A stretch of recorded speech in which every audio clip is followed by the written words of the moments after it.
Hello and welcome back to my channel. I'm Christy Vann with Fantastic Finances, and on this channel I teach velocity banking. So today I've been working with a military veteran. Very excited to have been working with him. He is retired, and we were going over his debt, as he does have a lot of debt, but he has a good cash flow, so he is in good shape. He wanted to learn about a new strategy to work his way out of some of these smaller loans that he has, but they're just a bunch of them. And you know, it is such a pain sitting down and writing out bills every month.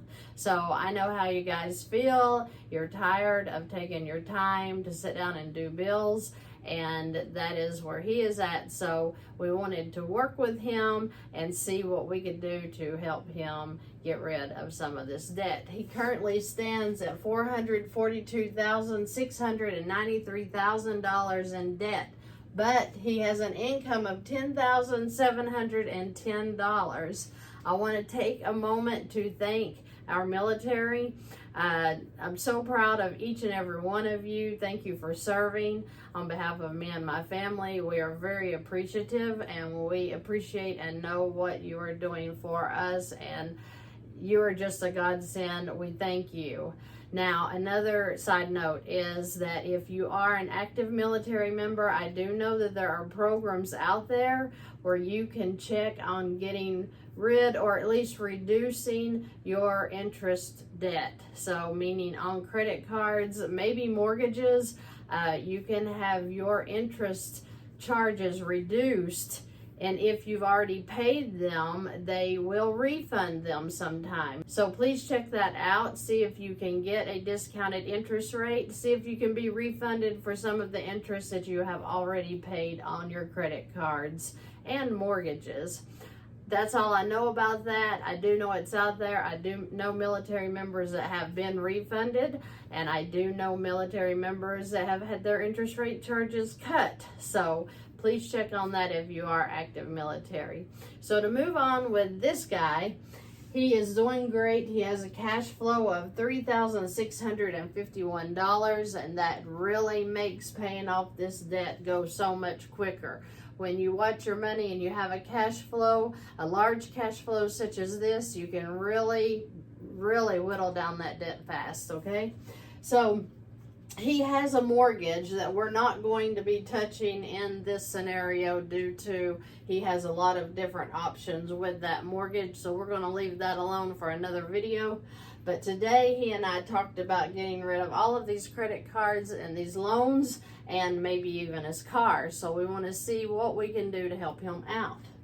So I told him that if I were in his shoes, I would start with the large credit card, being the Navy Federal Credit Union credit card. The payment's $225. I would start that as my first debt weapon, meaning that all of the income that can go into that credit card can go in, and then the expenses will come out of this one card. So currently with his cash flow at $36.51, when we start making the income transfers into this credit card, it will completely knock out the $225. So the $225 will then be gone, and it will go into his cash flow, making it $38.76 now. So when we do income transfers into credit cards, like we've talked before, the income transfer satisfies the payment, therefore you don't have that payment anymore, and that is considered now cash flow. We can't forget though that when you're using a credit card, not all of your income can go in on a credit card necessarily, because you may have mortgages, you may have car payments just like he does. So we're going to hold out of his total expenses everything except the $1,760 that could originally go in here, because the expenses will come out. It was $1,985, but because we were able to deduct this $225 from the expenses due to the income transfer satisfies that payment, now his expenses are only $1,760, which you will see that we take out through this whole scenario. So let's begin. So when you add the $38.76 plus the $17.60, you get that his income transfer is going to be $5,861 every month while we're doing this one part with paying off this credit card. So the income will go in, his expenses will come out, leaving his balance at $7,069.44. And before anybody says anything about this, I get comments all the time. I get tickled. People will say, but you didn't include the interest. That, you know, he still has interest. Yes, he does. So the interest on this month, I figured at $147.28. It would be $232 if it was a total of $11,171. But as soon as he makes that $5,800 transfer, his balance comes down to $53.09. So remember, the banks charge interest, simple interest on credit cards and lines of credit as an average daily balance. So they would average out between the high and the low, whatever it was throughout the month. As those expenses come back in, then they would figure his interest charge based upon that balance. But I am doing the highs. So he has $232 here. He has $147.28 here. Month number 2, he's going to do an income transfer of $58.61, bringing his balance all the way down to $1,208.44, right, by the second income deposit. Then his expenses will come back out through the month of $17.60, leaving his balance at $29.68.44, which then his interest is all the way down to $61.84. Month 3, he'll come in and he'll just pay off the $29.68, making a zero balance. Next, I have suggested if this was my situation, I would go in and I would pay off Affirm.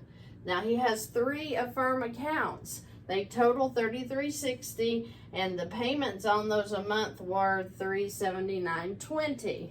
But I would pay off Affirm here with income number 4, only because that gives us the cash flow we need to really make traction here. His expenses will stay the same at $17.60, but his cash flow will increase because he's adding $379.20 into the cash flow, which now means he can put $6,201 in when we start adding back in our income here. So we're going to start on the Amex card now, and that means also that this $185.70 is no longer there because we're doing these income transfers of $62.01 now into the American Express card. The interest on the $11,739.43 is $244.57. I have figured all of this at 25% just to keep an even rate. I wanted to keep it high. I'm not sure what his rate is on these credit cards, but usually the rate is 20 to 26%. So I hit 25 just so I can leave room for error. Month 5, he puts in his income, the expenses come out, his balance is at $72.98.43, and the interest is $152.05. Income number 6 goes in at $62.01, bringing his balance all the way down to $1,097.42. We will then add in the expenses and $850 of interest for the 7 months. Just, I overestimate because I like to leave room for error. So I took all of the high balances at 25%. That was $850 approximately, leaving his balance at $3,695. Then in month 7, he will just pay off the $3695.16, starting with a zero balance, okay? As we move into month 8, he already has a checking line of credit that he is working at this point to see if he can go ahead and increase that to about $10,000 with his credit score. And after these 2 credit cards have literally been paid off in 6-7 months, he will be able to get a line of credit for at least $10,000. So we're just going to pretend that he got $10,000 and not more than that, and that way we can see what you can do with low lines of credit. We're going to start with the 9130, which was the lending tree over here. We're going to pay that one off. So the 9130 will then increase his cash flow again now, because he'll be adding $441 a month in cash flow. So he is really going up with his cash flow. His income transfer now will be $6,642.46. That really slams this debt, because that will bring his balance down to $2,487.54 in month 8. His expenses will come back out slowly through the month, which means that the interest on the 9130 would be $190.20, and the interest on the 4247 will be $88.49, which I will figure at the end of this scenario. Then in month 8, he's also going to have room to pay off the credit cards. The 3126 right here with a cash flow of $130. He will now be getting rid of that too. He got rid of the lending tree. We are moving right along and paying his debt off very quickly. He's into month 9 with his balance at $73.54. His income transfer is now up to $6,772.46. After he makes the income transfer, it leaves him with a balance of $601.80. The expenses will go in. The NFCU now is going to be paid off, and it is down here at $41.48 with a $248 a month cash flow increase. And then also his Marriott American Express is going to be paid off. So that is the 105 cash flow increase with the 3326 payoff. That raises his balance back up to $9,835.80, which I have 202.10 as the interest charge on that amount at 25%. Now, I do know that some of these loans were 15% that he has here. So they're 15% or greater, and it's compound interest. So he is going to do just fine with the 25% interest that we're adding in on these accounts here. So in month 10, he's going to come in and make a $71.25 deposit from his income, because his cash flow has brought him up to this point. Beautiful. Bringing his balance down to $27.1034. He's going to add in his expenses again throughout the month. Then he's going to pay off the lending club $52.10, and that $366 now becomes cash flow. So he is up to $7,491 in income that is transferring into this credit card alone. This doesn't count the income that he has left that he's using for his mortgage and his car payments, okay? So that leaves his balance at $21,8934. In month 11, he will come up here then, and he's going to pay off the lend tree. And that one is here. Adds $175 more into his cash flow. He is paying off $76.97 that we are showing right here. We add that in at $98.8634. His income goes in month 12. Notice that it has raised again due to his cash flow keeps increasing. He's at $7,666.46, bringing his balance down to $2,219.88. Then his expenses will be added back in again, and he'll be back up to $39.79.88. We're going to wipe out the city card, which is $41.69. That increases his cash flow up $132 more. Now he is at $77.98.46 in month 13, which pays his balance down to $350.42. His expenses will be added in again for month 13, but I also added the interest for the months that we have shown here at $1,000. That is probably way over what his interest will be. It's more like around $800, if that, for all of the months involved here. And we added it just to leave room for error.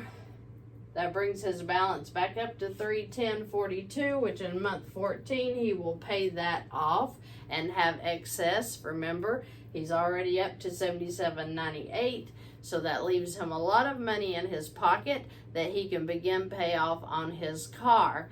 Now, his car, when we started this, was at $74,059 and a $1,444 a month payment. It's a nice car, trust me.